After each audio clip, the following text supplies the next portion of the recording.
Assalamualaikum warahmatullahi wabarakatuh. Salam sejahtera untuk kita semua.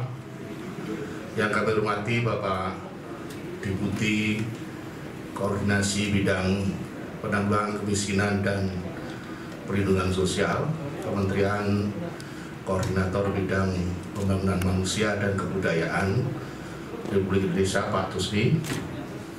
Yang kami hormati Pak Dirjen Perlindungan dan Jaminan Sosial, Pak Pepen Nazarudin. Ini sohibul paitnya, hostnya pada siang hari ini, dan Pak Kepala Dinas Sosial Provinsi DKI, Pak Imansyah. Bapak-Ibu sekalian, siang hari ini kami akan menyampaikan terkait dengan bantuan sosial sembako untuk wilayah DKI Jakarta dan juga kabupaten kota yang berbatasan langsung dengan DKI Jakarta. Namun sebelumnya saya ingin menyampaikan bahwa bantuan sosial sembako ini adalah bagian dari bantuan sosial atau jaring pengaman sosial kan oleh pemerintah. Dalam hal ini adalah Kementerian Sosial, karena ada bantuan-bantuan sosial yang lainnya. Nanti Pak Dirjen akan menyampaikan terkait dengan bantuan sosial sembako ini untuk DKI Jakarta khususnya, dan juga untuk kabupaten kota yang berbatasan langsung dengan DKI Jakarta. Saya yakin bantuan sosial ini yang terkait dengan sembako ini sudah banyak juga untuk diketahui oleh masyarakat dan juga ditunggu. Nanti akan disampaikan speknya, termasuk goodie bag-nya, isinya apa saja, dan nilainya berapa, dan untuk akan disalurkan kemana saja, serta kesiapan lainnya. Namun kami ingin menyampaikan sebelumnya terkait dengan bantuan-bantuan sosial yang selama ini juga sudah teman-teman ketahui. Yang pertama adalah untuk program Keluarga Harapan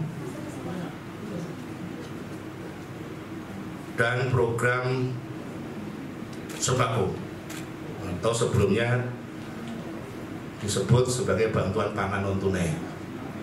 Ini sudah berjalan, dan program ini adalah sebagai program perlindungan sosial untuk masyarakat lapis bawah, untuk masyarakat miskin. Tetapi di dalam penanganan COVID ini, di dalam jaring pengaman sosial, program ini ditingkatkan, jumlahnya diperluas, dan juga ditingkatkan indeks bantuannya.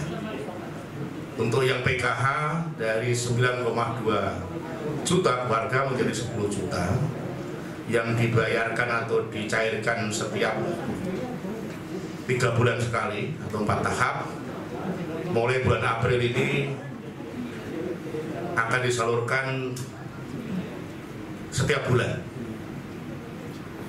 dan untuk bulan April, mulai bulan April saat ini dalam proses penyaluran. Kebetulan yang menangani program Keluarga Harapan juga Pak Dirjen Perlindungan dan Jaminan Sosial. Jadi ada kenaikan indeks juga, rata-rata sekitar 25%. Jadi untuk yang 25% ya, untuk yang bulan April, Mei, Juni akan menerima 2 kali. Kemudian yang terkait dengan program sembako atau bantuan pangan non tunai, dari 15,2 juta keluarga diperluas menjadi 20 juta, dan indeksnya pun juga dinaikkan dari 150.000 per bulan menjadi 200.000 per bulan. Ini bahkan mulai bulan Maret yang lalu sampai bulan Desember. Dan untuk yang bulan April ini juga sudah masuk proses penyaluran ke keluarga-keluarga penerima manfaat. Kemudian yang Ketiga, sambil menunggu bansos sembako disalurkan, dan ini ada tambahan alokasi anggaran kepada Kementerian Sosial. Kementerian Sosial sejak tanggal 7 April yang lalu juga telah menyalurkan paket sembako dan makanan siap saji untuk wilayah DKI Jakarta. Ini kita minta datanya dari Dinas Sosial Provinsi DKI Jakarta, tentunya dengan koordinasi 5 suku dinas wilayah DKI Jakarta. Ini proses ini juga sudah berlangsung, dan paketnya untuk sembako itu nilainya 200.000. Nah, awalnya 200.000 paket total keseluruhan, tetapi Menteri Sosial memberikan arahan untuk dinaikkan menjadi 300.000 paket untuk wilayah DKI. Dan ini proses juga sudah disalurkan, dan poskonya itu ada di Gedung Konvensi Taman Makam Pahlawan Nasional Utama Kalibata. Ini sudah berlangsung, dan sekaligus ada dapur umum lapangan di Kalibata. Ini juga penanggung jawabnya Pak Dirjen Perlindungan dan Jaminan Sosial, kerjasama dengan Tagana. Ada 150 tagana setiap hari memasak di dapur umum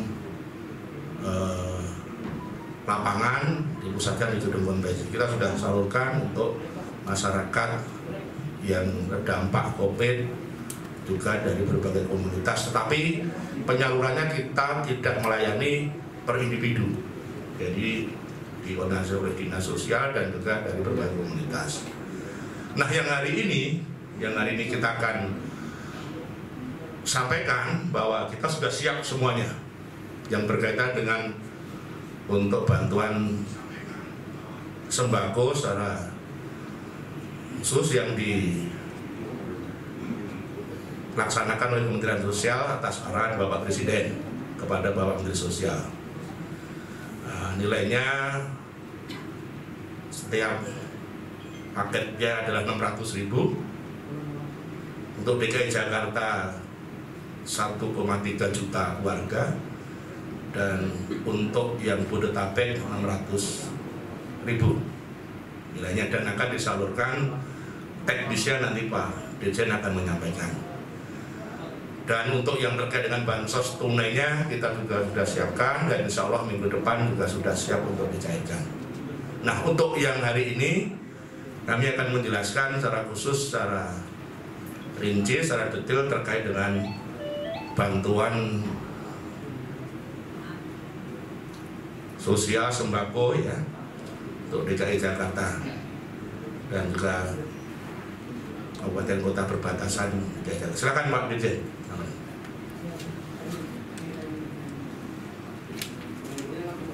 Terima kasih Pak Sekjen. Assalamualaikum warahmatullahi wabarakatuh. Bapak Ibu sekalian, hadirin insan pers yang kami banggakan, pada kesempatan ini kami ingin menyampaikan terkait dengan bantuan sosial sembako dari Bapak Presiden Republik Indonesia, khususnya untuk wilayah DKI Jakarta dan daerah tetangga di wilayah DKI Jakarta. Sebagaimana tadi disampaikan Pak Sekjen bahwa Kementerian Sosial mendapat tugas dari Bapak Presiden untuk menyalurkan bantuan sosial berupa sembako untuk DKI dan Bodetabek.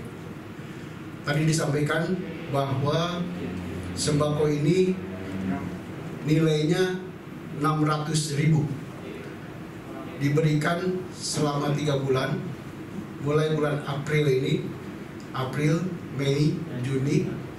Namun dalam teknis pelaksanaannya setiap bulan akan disalurkan 2 kali. Jadi yang 600.000 disalurkan 2 kali menjadi 300. Satu kantong itu 300.000. 1 bulan akan diberikan 2 kali, sehingga kalau 3 bulan akan ada 6 kali penyaluran. Perlu kami sampaikan speknya, isinya. Dari kantong bansos sembako bantuan Presiden ini berupa seperti ini. Bentuknya ada nuansa merah putih, kemudian ada logo Presiden, ada tulisan bantuan Presiden bersama lawan COVID-19, dan ada anjuran-anjuran untuk kita mematuhi protokol kesehatan dalam rangka kita melaksanakan PSBB. Sehingga Bapak Ibu sekalian bisa melihat seperti ini bentuknya, dan tentunya yang selama ini sudah viral ada berbagai bentuk, itu yang jelas bukan dari bantuan Bapak Presiden. Jadi Bapak Presiden seperti ini, ya bisa dilihat di halaman depannya ada tulisan, kemudian di halaman belakang polos. Kemudian isinya sembako itu ada kurang lebih 10 item. Ada 10 item, bukan kurang lebih. Ada 10 item. Mungkin bisa dilihat di sini. Ada mie instan. Kemudian ada kornet. Ada juga sarden. Ada sambal. Ada kecap manis. Kemudian susu. Kemudian minyak goreng. Kemudian teh celup. Ada juga sabun mandi, sabun tangan. Dan ada beras. Sehingga Bapak Ibu sekalian bisa melihat speknya seperti apa. Silakan dicermati. Kami dibantu jika nanti pas distribusi ada hal-hal yang berbeda, tentunya bisa disampaikan kepada kami. Nah, Bapak Ibu sekalian, pada proses pendistribusiannya tentunya kita mematuhi berbagai protokol kesehatan. Jadi tidak melakukan pengumpulan orang banyak, menghindari dari tatap muka, dan tentu harus jaga jarak. Oleh karena itu, paket sembako ini akan disampaikan langsung kepada rumah kediaman masing-masing penerima, sehingga nantinya tidak perlu ada pengumpulan orang seperti itu. Dalam pelaksanaannya, nanti pihak penyedia bekerjasama dengan PT Pos dan juga bekerjasama dengan ojek online dari Gojek dan dari Grab, serta sebagian langsung juga dengan melibatkan masyarakat di pos RT/RW seperti itu.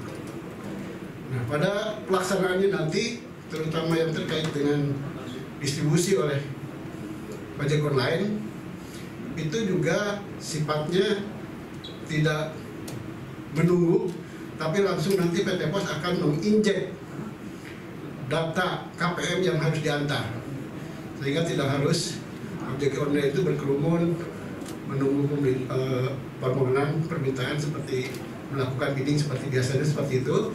Tapi sekarang langsung dari PT Pos akan menginjek dengan aplikasi yang sudah dibuat, ya, sehingga pelaksana ojek online tinggal langsung jalan saja seperti itu. Kemudian Bapak Ibu sekalian, yang perlu kami sampaikan, jadi untuk penyalurannya sekali lagi saya tekankan sebulan 2 kali. Jadi satu kalinya seharga 300. Jadi kalau satu kantong ini memang 300, tapi nanti 1 bulan akan menerima 2 kali, jadi 600. Mungkin itu saja yang dapat kami sampaikan secara spek, Mas Sekjen. Terima kasih. Jadi untuk penerima sembako ini, target penerima sembako ini, datanya kami peroleh dari pemerintah DKI Jakarta, sehingga kita sinkronkan, dan itulah yang akan kita salurkan kepada yang tertera dalam data yang diusulkan oleh pemerintah daerah DKI Jakarta. Seperti itu. Jadi semua datanya berasal dari pemerintah daerah. Angkanya udah keluar belum Pak? Berapa total jumlah penerima ya Pak? Kalau yang untuk DKI 1,3 juta penerima. Perbatasan tadi disampaikan ada sekitar 600.000 ya, dan itu sedang tahap akhir juga. Nanti akan langsung juga untuk perbatasan seperti itu. Selesai. Ini karena ada data-data yang dinamika seperti itu, jadi perlu sedikit persiapan. Bismillahirrahmanirrahim. Assalamualaikum warahmatullahi wabarakatuh. Jadi pemerintah Provinsi DKI Jakarta memang sudah mengkoordinasikan dari sejak awal tentang data siapa saja yang menjadi penerima. Nah, data itu sesungguhnya cukup banyak sumbernya. Tujuannya adalah betul-betul kita bisa menampung siapa-siapa yang memang membutuhkan. Nah, oleh karenanya maka data inilah yang disampaikan oleh Pak Gubernur kepada Menteri Sosial dan kita akan salurkan. Itu banyak sekali, ada dari data DTKS gitu ya, kemudian juga ada dari komunitas dan sebagainya. Ini sesuai dengan apa yang sudah disampaikan, itu yang kita akan salurkan. Barangkali demikian. Sejauh ini kan banyak keluhan Pak, ini justru pengontrak mereka yang dari luar daerah ini yang masih tinggal di Jakarta itu tidak tercatat artinya mereka tidak mendapat bantuan. Nah, itu mereka harus bagaimana Pak? Harus melaporkan atau seperti apa? Ada berdasar ulang kan? Iya, nanti kita akan lihat pada saat di penyalurannya. Apabila memang ternyata terjadi seperti itu, Pemerintah DKI Jakarta sekarang sudah juga menyiapkan satu form yang nanti bisa diisi oleh masing-masing melalui RW, nanti akan ditanda kembali karena bantuan yang diberikan oleh pemerintah, baik itu bantuan presiden dari Kemensos maupun DKI, prinsipnya adalah betul-betul supaya masyarakat itu terpenuhi kebutuhannya, tidak sampai menjadi kelaparan, katakan seperti itu. Jadi nanti kita akan datang sama-sama. Nanti kita akan cari solusinya ketika ada yang baru muncul ternyata tidak terdata sebelumnya. Berarti pendataan 1,3 itu baru ya Pak ya? Terhitung baru atau data dari? Itu yang data yang sudah, ya, sudah ada yang sudah diberikan sebelumnya. Gitu. Dan yang barunya sedang dilakukan sekarang karena DKI juga tanggal 7 tadi disampaikan oleh Pak Dirjen sudah mulai Pak Sekjen sampai ke tanggal 7, tanggal 9 DKI juga sudah mulai pendistribusian dari Pak Gubernur. Dan itu berproses juga bila ada yang belum dilakukan juga pendataan kembali. Terima kasih.